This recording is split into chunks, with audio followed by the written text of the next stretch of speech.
A great question to ask yourself as you're working on these triple integrals is, how do I know that I'm supposed to convert this to another coordinate system like cylindrical coordinates or like spherical coordinates?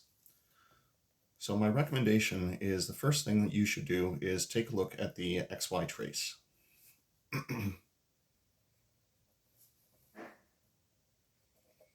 And pose yourself the question, is it round?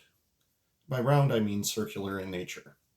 Usually, round, circular in nature, and centered at the origin is the ideal situation in which to convert.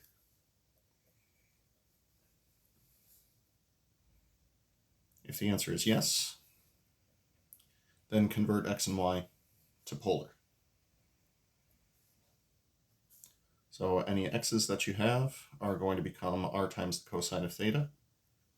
Any y's that you have are going to become r times the sine of theta.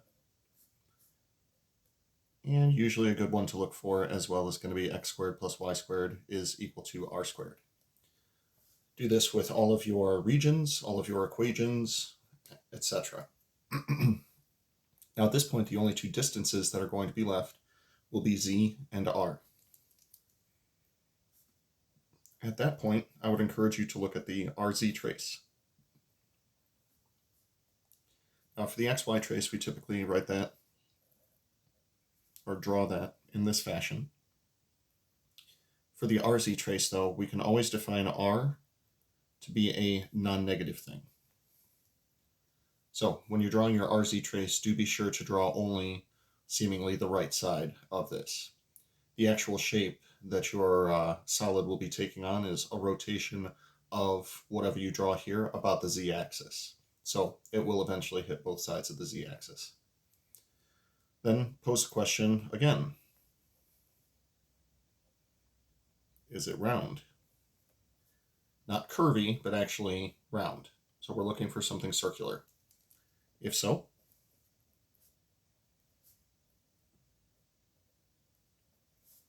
convert r and z to polar. So that would be z is equal to rho times the cosine of phi, and r is equal to rho times the sine of phi. And if needed, you can also say that r squared plus z squared is equal to rho squared. Now, when you perform the first of these conversions, technically what you have at this point is cylindrical. And if you make the second set of conversions, then what you have is spherical.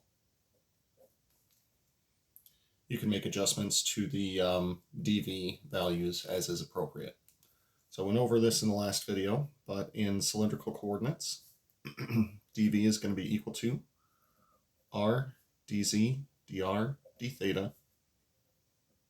And in spherical coordinates, that's going to be dV is equal to rho squared times the sine of phi, d rho, d phi, d theta.